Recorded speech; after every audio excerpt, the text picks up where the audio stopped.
Yang di TokTok yang di YT, aku share chart di Igoi aku, nama Igoinya @ellenmay_official. Jadi langsung aja meluncur ke situ ya. Oke, aku langsung ya. Kita start dari IHSG dulu pastinya. Kemarin IHSG-nya hijau ya. Hari ini merah lagi. Apa sih yang menyebabkan IHSG merah? Yang menggerakkan IHSG hari ini tuh apa? Kalau diperhatikan, meskipun IHSG-nya merah hari ini dia sebenarnya ketahan. Support kuat di angka 7.534 ya. Jadi ketahan di moving average 50.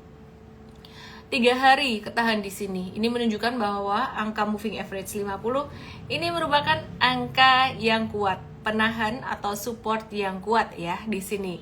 Nah, terus apa sih yang menggerakkan indeks hari ini yang bikin indeksnya masih merah? Ada beberapa saham, yang pertama BRI, BMRI, TLKM, dan AMMN. Bentar, aku rapiin dulu layarku.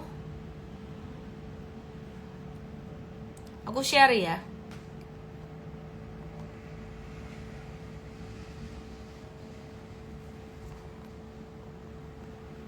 Oke, kita lihat coba BBRI.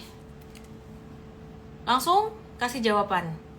Buat yang nanya-nanya BBRI gimana nih? Aku langsung aja kasih jawaban. BBRI kena support kuatnya di level 4.920 ya.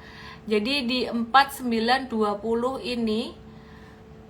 ini angka yang udah nahan, lumayan kuat sih. Menurut aku buat teman-teman yang belum punya untuk investasi jangka panjang, di area ini udah cukup murah meskipun belum mendekati fair value-nya, belum pas di fair value-nya di angka 4.600. Masih sama fair value-nya sekitaran area tersebut. Jadi udah mendingan lah ya dibandingkan dengan 5.550. Mungkin kalau ada orang yang bilang, wah susah ya cuan di Indonesia, saham Indonesia saat ini. Sebenarnya nggak susah, justru malah menurut aku gampang. Kenapa? Kalau kalian ngikutin live aku terus di bulan Agustus kemarin,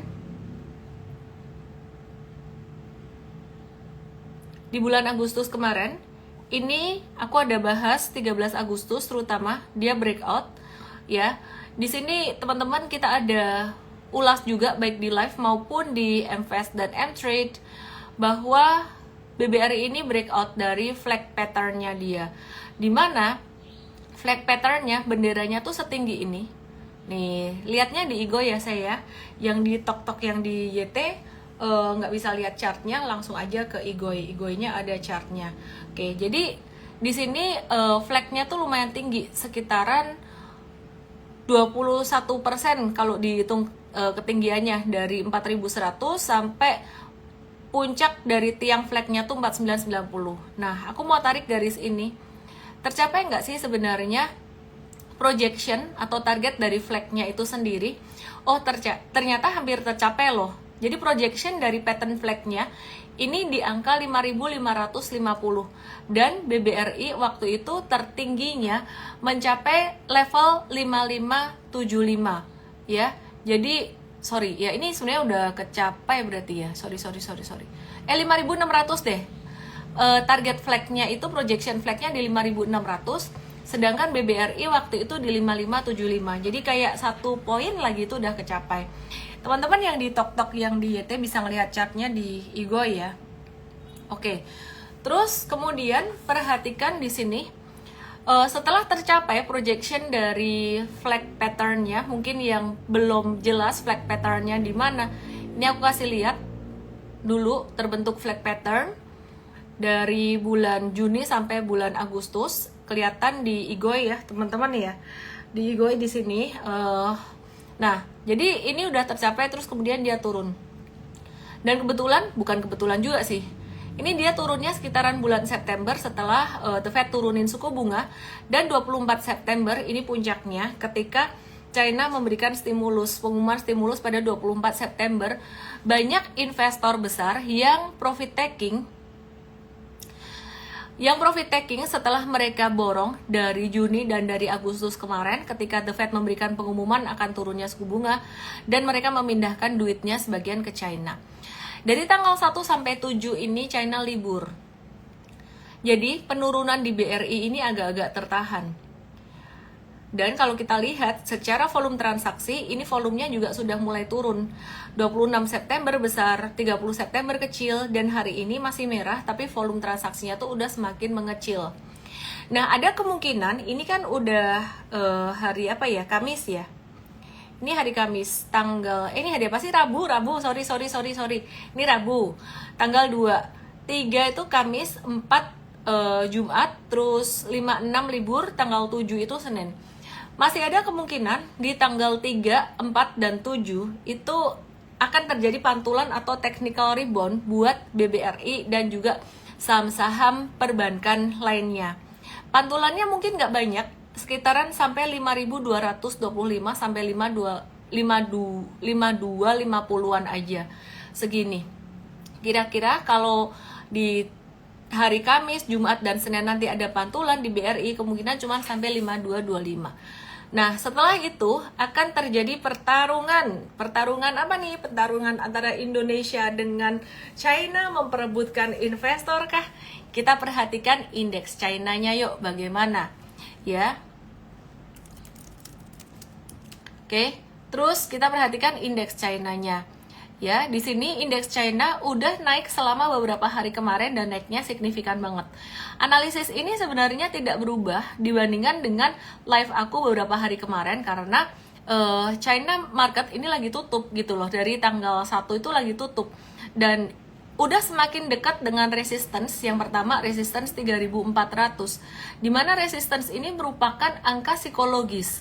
Kalau resistance itu angka psikologis dimana banyak orang yang mau buang barang. Kenapa? Mungkin karena nyangkut, mungkin karena dia mau profit taking, udah naik tinggi. Dan di area 3.674 sampai 3.700-an ini resisten yang lebih kuat. Ya, jadi ini resistance yang lebih kuat lagi. Kesimpulannya, gimana nih? Duit masih bakalan masuk ke China nggak sih? Oh, masih ada nih. Ini kemarin volume transaksi masih gede kan?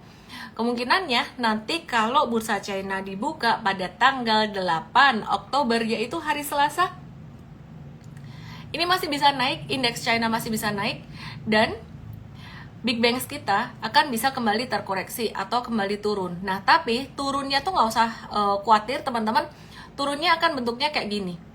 Jadi kita perhatikan aja tanggal 3, 4, dan 7. Karena tanggal 5 dan 6 kan tutup ya marketnya ya. 3, 4, dan 7 apakah dia akan mantul? Kalau mantul nih, contoh aku ambil satu contoh aja, BRI di 5225. Nah, kalau sampai tanggal 7-nya turun, itu support 5000 atau 4940 ini bakalan diuji lagi gitu. Nah, kita akan update lagi apakah libur di China ini bisa sedikit membantu pantulan dari saham-saham big banks Indonesia. Cuman teman-teman nggak usah khawatir juga dengan libur di China yang nanti tiba-tiba udah nggak libur terus marketnya turun lagi gimana. Jangan-jangan nanti Kamis, Jumat, Senin nggak mantul, bablas turun lagi.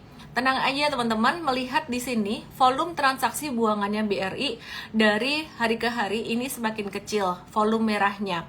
Ya, dan hari ini juga semakin kecil. Mungkin ada yang bertanya, barangkali nanti kalau sampai turun lagi gimana? Sampai 4540. 4540 itu adalah angka terendah atau 4520 terendah di Agustus 2024 kemarin. Kalau sampai turun di area ini, aku kasih kongres buat kalian yang mau investasi jangka panjang. Kenapa? Kalau sampai turun di area ini, ya kalian cuan, bisa dapat barang di murah gitu loh. Makanya tadi aku bilang, cuan itu tidak selalu warnanya hijau, warnanya merah pun bisa jadi itu sumber keuntungan kalian, sumber hokinya kalian gitu loh. Nah, contoh juga di BRI ini. Dan ini juga mewakili saham-saham perbankan besar lainnya. Seperti halnya BCA, ini sideways dulu. Kalau misalkan dia turun sampai 10.000, yaitu hokinya kamu bisa dapat barang di murah gitu loh. Terus BBNI sekarang per hari ini dia juga sama kayak BRI, turun dengan volume transaksi kecil dan hari ini ketahan support. Bisa jadi ada pantulan sedikit sampai ke 5.500. pada hari Kamis, Jumat nanti dan Senin. Terus setelah itu China buka, kemungkinan akan ada koreksi sedikit. Kenapa? Karena stimulus di China sebesar 2 kuadriliun dan juga 1 kuadriliun untuk pasar saham, buyback di pasar saham. Pastinya ini menjadi angin segar, dan China tuh pasar sahamnya, lihat aja di sini. Ini ada chartnya selama bertahun-tahun. Perhatikan, dia mencapai level tertingginya itu di 2008. Terus sejak itu turun sideways dan mantul lagi 2015, sekitar 2015-an, dan abis itu nggak pernah lagi mencapai level tertinggi sejak saat itu. Jadi bisa dibilang pasar sahamnya China ini selama bertahun-tahun itu sebenarnya ya, kalau big caps-nya ya nggak kemana-mana. Mungkin ada yang naik tinggi, itu yang second liner-nya gitu loh. Jadi mewakili apa yang terjadi di China sekarang, sebenarnya lagi terjadi perlambatan perekonomian, dan stimulus gede-gedean diharapkan bisa ngeboost perekonomiannya. Tapi apakah stimulus ini cukup? Ternyata belum cukup ya. Ternyata belum cukup sebenarnya untuk langsung mengubah perekonomian China ini untuk menjadi maju, langsung ngegas gitu, belum cukup gitu. Cuman kalau sedikit ngegasnya tuh sedikit lebih cepat, itu bisa gitu. Nah, kesimpulannya sebenarnya teman-teman, stimulus di China ini juga memberikan dampak positif buat Indonesia. Dan sekarang aku ngelihat ada beberapa dampak positif loh di Indonesia, khususnya buat sektor komoditas. Nah, yang pertama dari China itu udah kita bahas beberapa kali. Dengan adanya stimulus ini, maka sektor komoditas baja, metals, terus baja, metals, batu bara, itu sangat diuntungkan. Juga CPO juga sangat diuntungkan sekali ya. Permintaan juga akan meningkat menjelang akhir tahun pula, dan menjelang tahun baru Imlek itu kayaknya semakin maju terus, kayaknya Januari kalau nggak salah. Oke ya. Nah, terus ada sentimen positif lagi untuk sektor batubara yang saya udah bahas beberapa hari terakhir. Kemungkinan beberapa emiten batubara akan mendapatkan duit, dana segar dari MIP gitu. MIP ini istilah kata subsidi dari emiten-emiten yang lain urunan gitu, untuk memberikan subsidi buat emiten yang dia tuh banyak kasih supply batubara buat Indonesia gitu loh, buat domestik. Nah, kenapa kayak gitu? Karena harga di domestik itu lebih murah dibandingkan harga yang dijual di luar negeri, yang diekspor itu lebih mahal, kira-kira gitu. Jadi dalam logika bisnisnya sebenarnya mereka yang ngejual ke Indonesia tuh dalam tanda kutip itu agak-agak rugi gitu loh. Jadi ini untuk membantu mereka, mensubsidi mereka, kasihlah MIP, dan yang diuntungkan ada PTBA, terus ada Indi, dan juga ada Bumi. Nah, yang menarik PTBA ini, aku bukan lagi mau ngepom-pom PTBA, pastinya dalam jangka pendek kita harus ngelihat fluktuasinya juga. PTBA ini dia juga mendapatkan sentimen positif, baru aja dapat kredit ya. Dapat kredit investasi sebesar 1,27 miliar US dollar atau setara 19,24 triliun yang dirancang untuk kebutuhan refinancing ya, dan memperkuat operasionalnya dia gitu. Nah, terus operasionalnya HBAP itu Huatian, mungkin bahasa China mungkin ya, Huatian Bukit Asam Power. Kenapa namanya berbau-bau kayak oriental gitu. Anyway, ya, jadi kerjasama dengan PT Huatian ini diwujudkan melalui operasional PLTU Sumsel 8 di Muara Enim. Intinya kalau dapat utangan segede itu, sekitaran 19,24 triliun, itu akan sangat bagus sekali buat operasionalnya dia juga, kira-kira kayak gitu. Belum lagi kalau dapat MIP, tapi belum tentu ya. Disclaimer, saya bukan lagi mau ngepom-pom PTBA.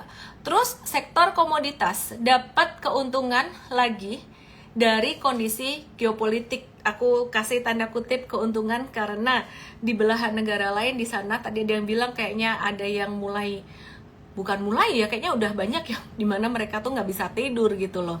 Nah, jadi ada serangan yang membuat harga minyak itu memanas ya. Jadi ada serangan Iran ke Israel, harga minyak global itu terpantau melesat naik setelah Iran menembakkan rudal ke Israel yang menimbulkan kekhawatiran gangguan pasokan minyak di Timur Tengah.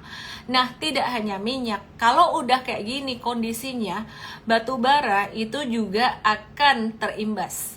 Jadi harga batu bara itu bisa naik gitu. Oke, sekarang kita mau lihat ya gimana harga minyak, dan juga kita akan lihat gimana saham-saham yang terkait dengan minyak dan batu bara. Sebenarnya kemarin aku udah bahas untuk saham-saham yang terkait dengan batu bara dan juga metals, karena kaitannya dengan stimulus di China yang akan memberikan impact positif buat sektor ini gitu. Tapi kali ini aku akan lebih banyak membahas ke oilnya yang ada kaitan dengan kondisi geopolitik atau perang. Nah, perhatikan di Igoi, hanya di Igoi chartnya. Yang di YT, yang di Tok-Tok, boleh yuk meluncur ke Igoi. Meskipun batik aku malam hari ini keren ya, memuji diri sendiri, tapi sebaiknya ke Igoi aja supaya kamu bisa lihat chartnya, oke? Nah, ini perhatikan, ini UK oil atau Brent crude oil. Ya, jadi harga minyak mentah Brent ini naik beberapa hari terakhir, dan kalau secara teknikal kita perhatikan bentuknya ini seperti pattern double bottom ya, 1 2 double bottom. Nah, jika dia berhasil naik atau breakout dari level 75,87, maka kita bisa taruh satu projection ini belum tentu tercapai, tapi biasanya tercapai ya, menjadi resistance gitu loh. Kita bisa taruh satu projection dari pattern double bottomnya ini, yang angkanya, menariknya, angkanya itu hampir bertepatan dengan resistance MA 200, terus dia hampir bertepatan juga dengan resistance yang didapat dari high pada 12 Agustus dan high 27 Agustus. Kalau saya tarik ke kiri garis ini kena 2 high lagi di 1 Agustus dan di 26 Juli. Kesimpulannya sebenarnya level 81,85 ini ada 3 resistance kuat yang menghalangi harga minyak untuk naik lebih jauh. Nah, teman-teman yang mau ngelihat chartnya langsung aja ke Igoi aku sama kayak Tok-Tok, namanya Ellen May _official. Oke, nah jadi kesimpulannya gimana dong kita kalau trading saham-saham oil yang lagi kena impact dari kondisi geopolitik ini? Apa yang kita mesti lakukan? Ngelihat pattern harga minyaknya kayak gini, ini sebenarnya banyak tahanan di level 81,85 untuk Brent crude oil. Jadi tradingnya masih trading jangka pendek gitu. Dan perhatikan money management portfolio pinnacle-nya, jangan semua duit di all in masuk ke sini. Terus perhatiin juga untuk US oil ini WTI crude oil. US oil atau WTI crude oil.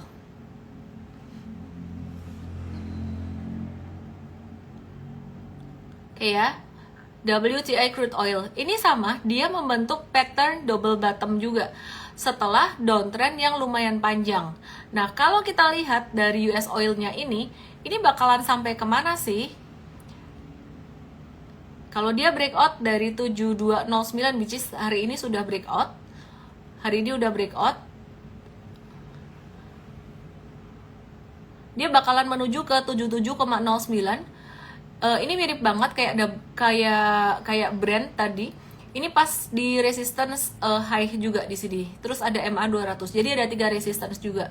Oke, sekarang kita akan lihat untuk beberapa saham yang terkait dengan sektor komoditas energi, baik minyak maupun batu bara dan energi lainnya. Yang di Tok-Tok, yang di YT boleh ke Igoi supaya bisa lihat chartnya yuk. Ya. Jadi kita akan lihat hari ini kabarnya saham ENRG. Energi Mega Persada, kabarnya bagaimana? Wih, tadi pagi meroket loh. Energi ini tadi pagi meroket, ENRG. Nah, kita mau cek ya di M-Trade, ada nggak nih ENRG-nya? Oke, energi ini kita udah ada ternyata dari 23 September.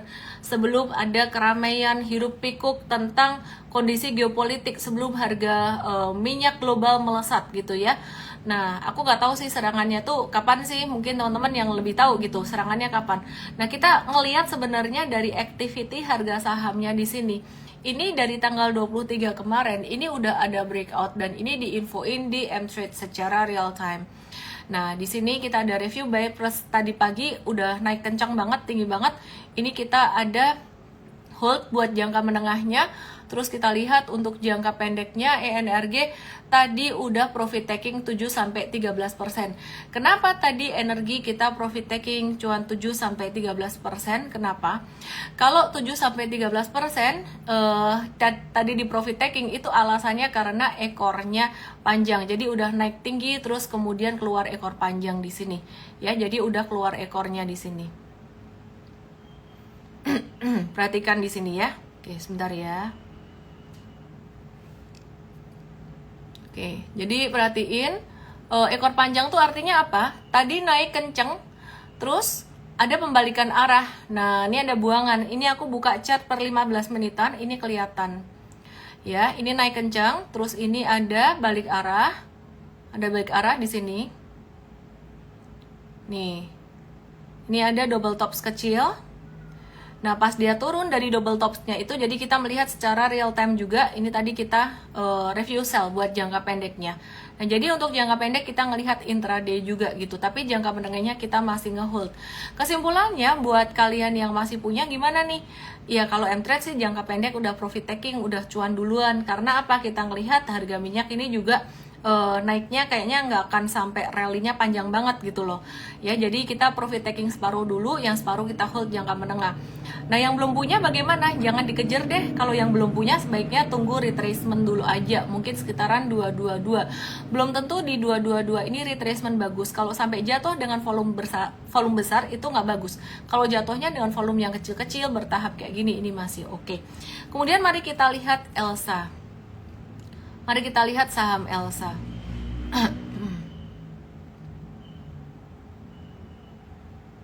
Oke, ya kita lihat Elsa ya.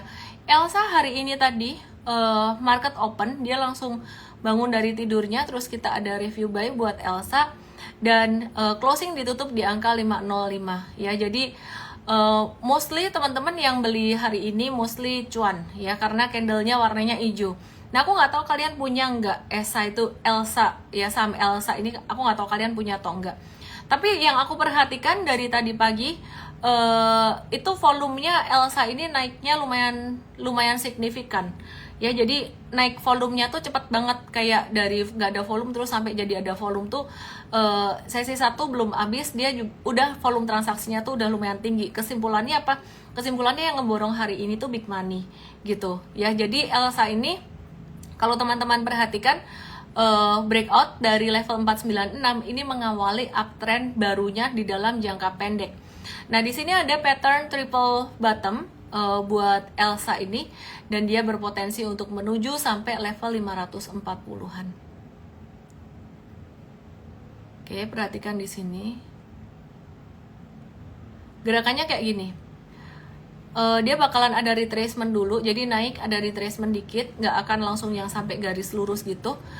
Ini relevan banget dengan harga minyak. Kenapa? Harga minyaknya kan tadi juga naiknya nggak sampai tinggi, ada resistance ya kan. Jadi ini juga ada resistance di 540. Mungkin bisa ngelihat di Igoi aja, Igoi aku namanya @ellenmay_official. Di situ aku lagi share chart di depan aku ini ya.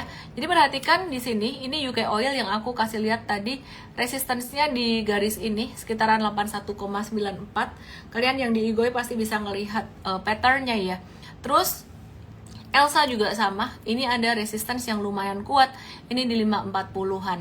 Nah, jadi kesimpulannya buat teman-teman yang belum punya, kalau misalkan besok dia ngegas lagi, jangan dikejar, wait and see aja dulu ya. Kalau teman-teman yang di M-Trade tadi udah masuk di situ. Terus kemudian kita akan lihat Medco. Bagaimana kabarnya Medco? Medco hari ini tadi langsung lompat dengan volume transaksi tinggi dan kita nggak kejar untuk Medco-nya ya. Sekali lagi, sentimen harga minyak ini menurut kami ini sentimen jangka pendek. Jadi dimanfaatkan oleh traders, big traders pun memanfaatkan ini. Nah, untuk Medco sendiri upside-nya bisa sampai ke level berapa? Resistance kuatnya Medco itu di level 1630-an. Apakah sudah pasti tercapai di area itu? Berapa persen kemungkinannya dan kapan? Mencapai level 1630 itu selambat-lambatnya sekitaran akhir Desember 2024. Ini juga perkiraan aja. Tapi kalau resistance yang terdekat di 1495 atau 1500 itu bakalan tercapai dalam waktu yang lebih dekat lagi, bisa jadi dalam waktu beberapa hari saja. Atau bahkan besok atau lusa bisa tercapai. Tapi rekomendasi dari M-Trade ya, ini tinggal ngehold aja atau tunggu saat retracement-nya.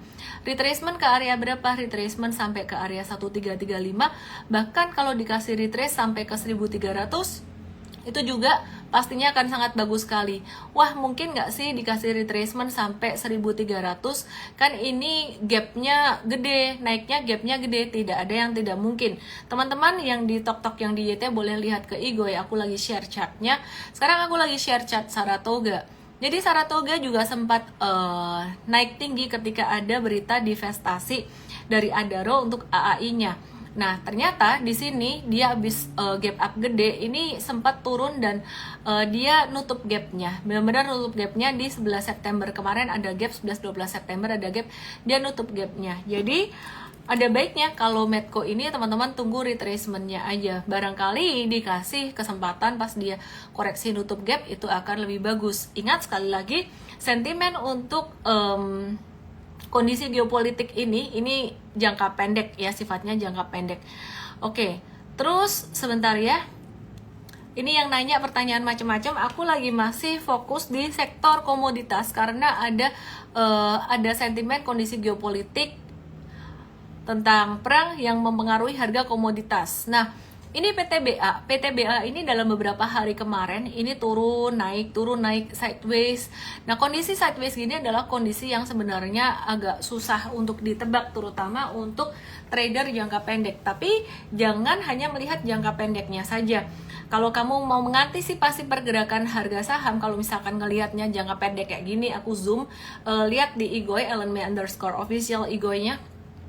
Ini susah dibaca, tapi begitu kamu zoom out chartnya, kamu jadi bisa baca chartnya ini bagaimana. Oh oke, ternyata dia sudah breakout dari 2820 dan breakoutnya ini dengan volume transaksi yang besar. Jadi ada kemungkinan nanti Elsa dan juga Medco bisa mengikuti patternnya PTBA kayak gini, abis breakout naik terus sideways, kira-kira kayak gitu, terutama Elsa dan Energi. Nah, perlu diperhatikan bahwa di level 3150 ini ada satu resistance yang lumayan kuat. Nggak heran kalau dalam beberapa hari kemarin fluktuasinya tuh lumayan. Di 30 September dan 1 Oktober itu fluktuasinya lumayan. Kenapa? Banyak nyangkuters di area 31 sampai 3150. Kejadian di tanggal 22 April 2024, kurang lebih di 17 sampai 22 April. Itu banyak yang beli di atas dan kemudian nyangkut karena sekitaran 24 Aprilnya tuh jatuh signifikan, dan baru hari ini, baru beberapa hari terakhir ini balik di harga-harga tersebut, sehingga nyangkutersnya baru buang barang dulu.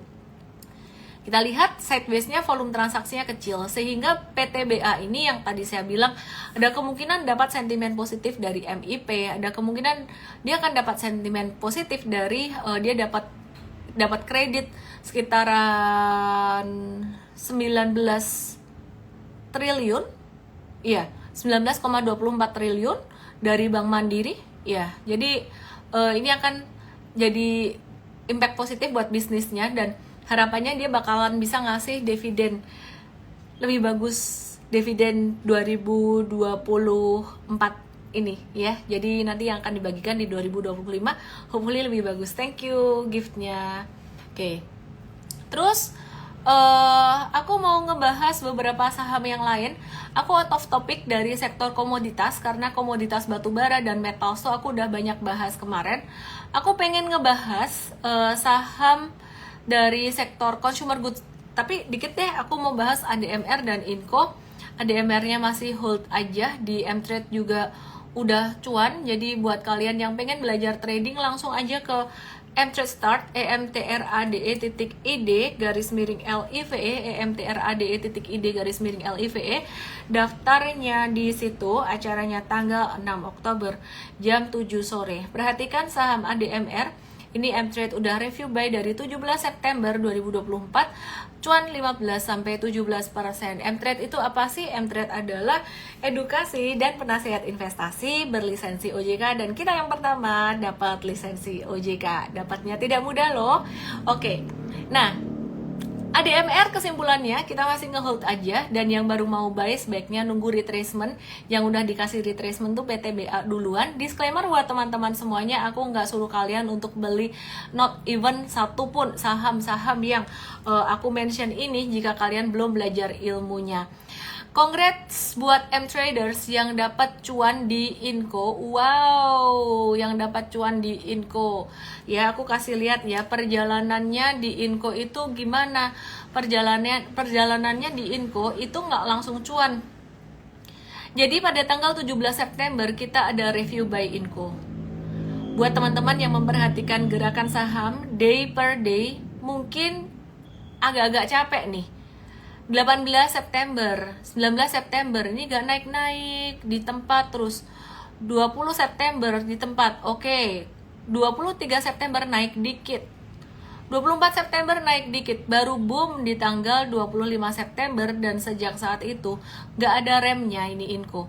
Nah, jadi kalau misalkan beberapa orang baru masuk pas tanggal 25 September pas lagi rame, ini M-Trade udah masuk duluan, udah review buy duluan, dan sekarang udah cuan 14-16%.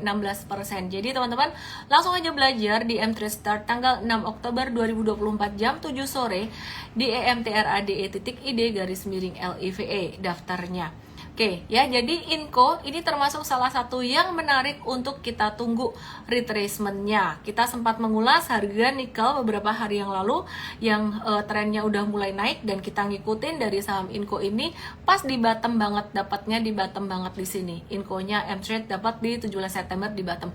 Intinya wait and see for retracement, dan ini masih beautiful. Oke, sekarang aku mau bahas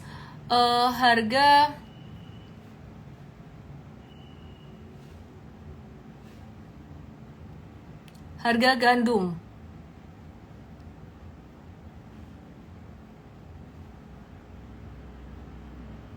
Ya, aku mau bahas harga gandum di IG aku @LME_official. Jadi teman-teman yang di TokTok yang di YT boleh yuk lihat di sini ya. Nah, ini perhatiin harga gandumnya naik, breakout dari level 5.884. Ya. Jadi ini breakout dari level 5.884. Ini patternnya apa? Inverse, head and shoulders ya. Dan breakoutnya ini breakout beberapa resistance sekaligus. Ada MA100, MA200, dan ada neckline di sini. Ini breakout sekaligus. Terus perhatiin, kalau kita lihat projection dari harga gandum ini, apakah dia akan strong uptrend? Dia akan naik sampai ke level berapa? Oke, di sini aku akan ajarin kalian untuk analisis buat saham-saham yang terkait dengan gandum ini bakalan gimana. Kalau kalian tidak mengikuti harga komoditasnya secara real time, lihat di IG aku ya, @LME_official ya. Kalau kalian nggak ngikuti secara real time, ngebaca berita doang, kemungkinan bakalan misleading analisisnya. Karena tadi saya entah di mana, pokoknya saya baca di salah satu Instagram, aku lupa Instagram apa, dan nggak penting sih sebenarnya Instagramnya apa. Dibilang gini, harga gandum tuh turun, maka akan bagus buat emiten consumer goods, Indofood, ICBP, dan kawan-kawan. Bener nggak? Oh, nggak salah, data yang dipakai ternyata data dari Mei 2024 sampai dengan Agustus 2024. Nah, kalau angka ini yang dipakai, maka laporan keuangan yang relevan, berarti laporan keuangan kapan dong? Tulis di komen. Yang relevan, misalnya dia bilang nih, ini dia bakalan biayanya atau HPP-nya jadi lebih murah nih, gitu. bakalan jadi lebih murah gitu loh, bakalan bagus buat labanya. Itu tercermin di laporan keuangan kapan? Coba dicek ya. Jadi aku tanyain ya, dari Mei sampai Agustus itu turun, itu tercermin di laporan keuangan kuartal berapa?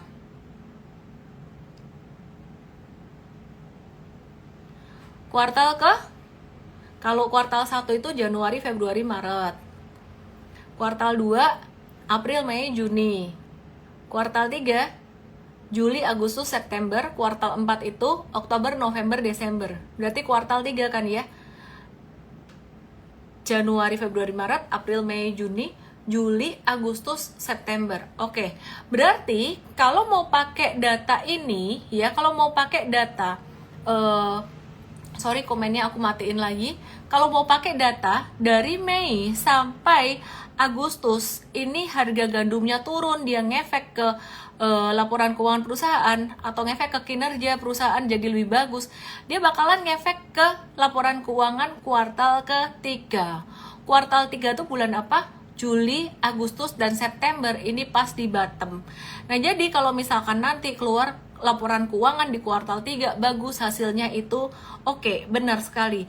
Nah, pertanyaannya, kalau kalian kritis, lihat di Igoy aku ya. Kalau kalian kritis, kalian akan nanya, tunggu, tapi ini kan di September dia mulai naik breakout. Gimana dong? Nanti di kuartal 4-nya bakalan bagus nggak? Jangan-jangan malah jadi nggak bagus lagi. Jadi gimana kalau misalkan investing di saham-saham consumer goods, ICBP, Indofood, Mayora, dan kawan-kawan? Kira-kira impactnya gimana ya? Pasti akan ada impact ke beban ininya dia ya, ke HPP-nya dia gitu loh, ke kinerja pasti akan ada impact. Nah, jadi kita ngelihatnya, jadi gimana nih? Investor saham lebih melihat yang mana? Trader saham lebih melihat yang mana? Kalau big investor, mereka akan melihat secara forward looking. Kalau investor yang pakai strategi valuation doang, strategi Benjamin Graham, mereka akan melihat kondisi sekarang tok. Kalau strateginya udah campur dengan strategi Philip Fisher dan Charlie Munger, guru-gurunya Warren Buffett, guru kedua dan ketiganya Warren Buffett, itu mereka melihat ke depan juga. Jadi secara ke depan ini harga gandumnya itu bakalan naik. Jadi ya ini agak-agak menahan sebenarnya buat Indofood, ICBP, dan kawan-kawan. For long term investing masih oke, tapi untuk kuartal 4-nya ya mungkin ini jadi kinerjanya jadi kepengaruh negatif lagi, sedikit negatif gitu loh. Terus kalau buat traders gimana? Kalau buat traders sih sebodoh amat, pokoknya ngelihat chartnya. Jadi ngelihat chart ICBP lagi masih bagus nggak? Oh ternyata chart ICBP kemarin abis breakout, sekarang retracement nih. Ya udahlah, aku mau buy on retracement sekitaran 12.000 atau 11.800. Yang penting ada stop lossnya di 11.575 misalkan. Ini angka beda dengan angkanya M-Trade, sengaja saya bikin beda supaya angka di M-Trade lebih terlindungi pastinya. Nah terus kemudian Indofood juga sama, ini traders melihat ini uptrend, palingan belinya kapan? Belinya pas retracement atau nggak sama sekali karena udah uptrend banget, ini udah rawan profit taking. Nah, aku lagi mau mengingatkan juga teman-teman bahwa stop loss itu sangat penting sekali buat trader berdasarkan harga saham. Ya, kalau harga saham turun, terus kemudian kalian rugi, trader tuh mesti punya stop loss, tapi bukan sembarang stop loss. Stop lossnya tuh mesti harus di bawah support, bukan di masa sideways-nya, karena kalau kamu stop loss pada masa sideways itu gampang cepat mantulnya lagi, jadi abis dijual terus naik lagi. Terus stop loss-nya juga mesti harus disesuaikan sebenarnya dari money management dulu. Dari awal tuh kamu udah kira-kira kalau stop loss-nya di sini, uang yang aku rela masuk di sini berapa. Jangan sampai pas dia turun baru sedikit kalian panik terus jualan belum kena level stop loss-nya gitu. Terus malah hilang barang, atau sebaliknya pas udah kena level stop loss karena baper, stres gitu, terus nggak mau stop loss. Nah, nggak mau stop loss dalam trading itu berbahaya. Kenapa? Karena kamu jadi nggak bisa muterin duitmu. Kok tahu dari mana? Karena saya mengalami sendiri gitu ya. Jadi apa yang saya ajarkan ke kalian karena saya pernah mengalaminya. Dan saya mengambil pelajaran dari situ. Nah, tapi kalau investor gimana? Boleh nggak sih investor itu saham yang dibeli itu turun, rugi harga gitu? Jadi kalau investor seringkali melihat valuation. Nah, sepengalaman saya ketika value investing, kadang-kadang tuh harga bisa turun 10%, 15%, bahkan 20%, padahal valuasinya tuh udah murah banget. Itu yang disebut dengan value trap. Itu pengalaman juga, dan akhirnya kami invest mengkombinasi strategi dari fundamental, 4 faktor fundamental kita tambah 1 faktor teknikal untuk melihat pembalikan arah naik dalam jangka panjangnya, sehingga kita nggak nunggu terlalu lama gitu loh. Itu namanya strategi super investing. Nah kemudian ya itu jadi salah satu keunggulan Mvest ya, dimana Mvest tuh nggak perlu nunggu terlalu lama gitu. Mvest tuh edukasi investing by the way, Mtrade itu edukasi trading. Kemudian yang saya mau bagikan lagi buat kalian, kalau investor jangka panjang itu cut loss-nya gimana? Menariknya investor tuh nggak cut loss pakai harga doang. Menariknya investor itu cut loss-nya lebih memperhatikan atau mempertimbangkan faktor fundamental.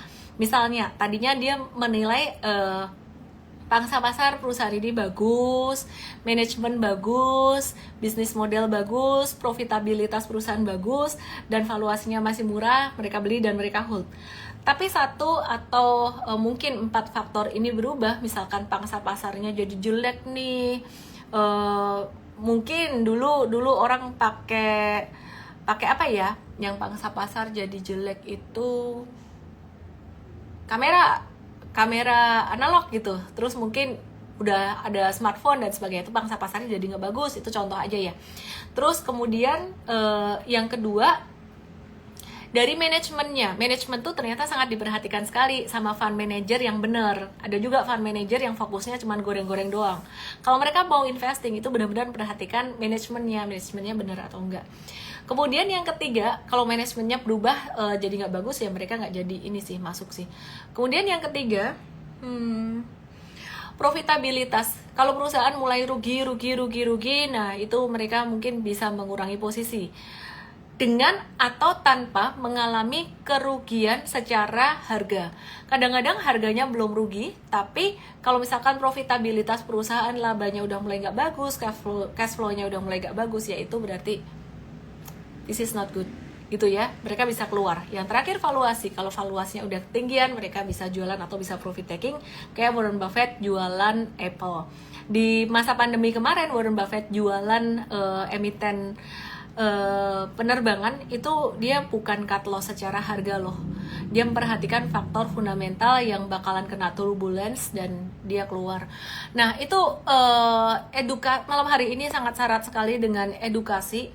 Dan teman-teman, aku mau share tentang Mtrade Start. Ini langkah pertama buat kalian yang mau belajar trading saham. Tanggal 6 Oktober jam 7 sore, daftarnya di emtrade.id_live. PTBA sudah lewati harga modal, punya Miss sudah jual kah? Kalau harga modalku yang beli tahun 2023 untuk mendapatkan dividen tahun buku 2022 itu belum balik modal loh. Dan dengan banyaknya sentimen positif seperti ini, ya kira-kira reasonable nggak sih kalau misalkan saya masih ngehold? Saya lagi bukan mau pom BTBA karena harganya udah lumayan tinggi, ya ada sideways sih, buat swing traders masih bisa. Anyway, thank you buat yang udah nonton live saya malam hari ini. Besok di Mtrade kita akan bahas saham yang lain, ada saham Antam, AMMN, dan Bumi, mungkin saham-saham lain yang teman-teman banyak tanyain. Jangan lupa belajar caranya, bukan cuman dikasih tahu what-nya aja, tapi juga belajar the why and the how di Mtrade Start hari Minggu tanggal 6 Oktober jam 7 sore. Oke?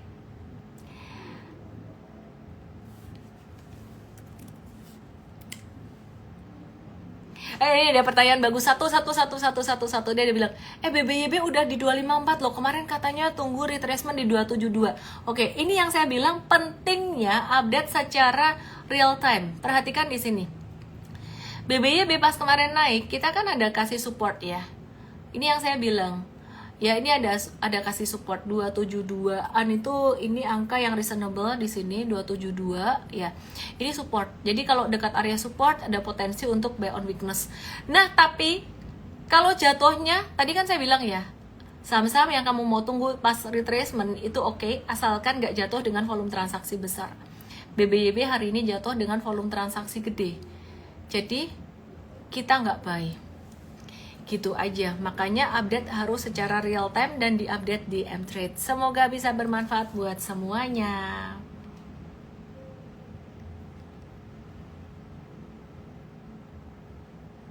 Oke. Udah ya.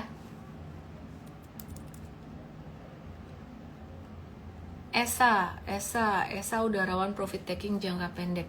ESA udah rawan profit taking jangka pendek. Ini ESA miss terakhir, ini miss terakhir. Oke, ESA udah rawan profit taking jangka pendek nih. Nih, tapi jangka menengahnya masih bisa bagus. Jadi duitnya muter ke sektor komoditi. Eranya batal, cow aja era. Hari ini kita cow. MAPI kemarin kita udah cow. Hari ini turunnya nggak signifikan sih, tapi kita udah profit taking. ACES juga di mTrade ini juga sudah profit taking. Terus PTBA sudah dibahas lama. Tadi udah dibahas lama sih. Antam ngehold, lagi ngehold aja tapi bukan buy. PNLF ini gerakannya paling aneh sih dia, maksudnya nggak selalu relevan dengan sektor perbankan. PNLF-nya masih masuk WL kan, kita lihat di 390. Kalau jebol ke bawah 390 nggak masuk WL lagi gitu, atau watchlist, nggak masuk watchlist. ASRI kita sudah profit taking juga, cuan 50%. Ini jatuhnya pelan-pelan tapi tidak dengan volume tapi jatuh terus. Tobanya kita kayaknya kalau besok jatuh lagi kita mau exit nih Toba. Terus Pani, Toba jangan beli dulu. Paninya masih on track, bukan waktunya buy. mTrade udah cuan sekitar 100%. 100%, nggak percaya nih. Nih 99%, ya udahlah. MAPI sama ACES masih bisa turun. MAPI sama ACES wait and see dulu ya. Oke, terus TLKM jangan dulu juga.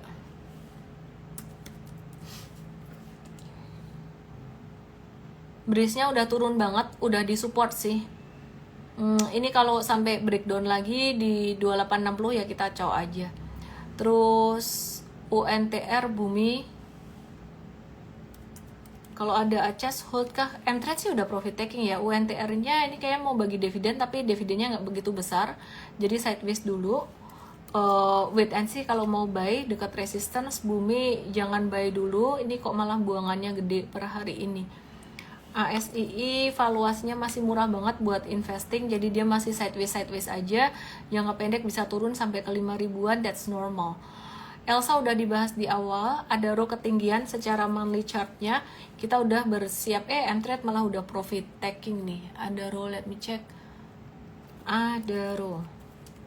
Oh ya, kita udah keluar hari ini. Jangka menengahnya, cuannya nggak banyak, 3-5% aja. P1 kita hari ini cow juga udah profit taking 28-31%, energi 7-13%, Akra 3-4%, dan by the way, era cut loss 7%, SMRA cuan 9-13%. Semoga bisa bermanfaat buat teman-teman semuanya live malam hari ini. Jadi kalau kalian bingung-bingung lagi BRI gimana, saham Big Caps gimana, lihat live-nya dari awal lagi. Intinya ini this week ini momennya buat sektor komoditas. Mungkin bankingnya agak-agak melipir dulu. Oke? Dadah. Ini digigit arah. Dia terluka. Tahu nggak apa namanya kucing ini? Ada titipan dari tim HR aku, kita sedang mencari nomor 1 recruiter. Jadi langsung aja buat yang mau apply ke emtrade.id_RECRUITER recruiter. Oke? Atau DM aku, ketik aja recruiter untuk kirim CV-nya gimana. Terima kasih. Bukanlah bubu dong. Ini dari Disney. Dadah. Ara suka boneka ini ya. Boneka belinya dari Disney, Jepang, tapi dimakan Ara. Udah bahas HAM dulu wisuda 1 jam. Bye bye.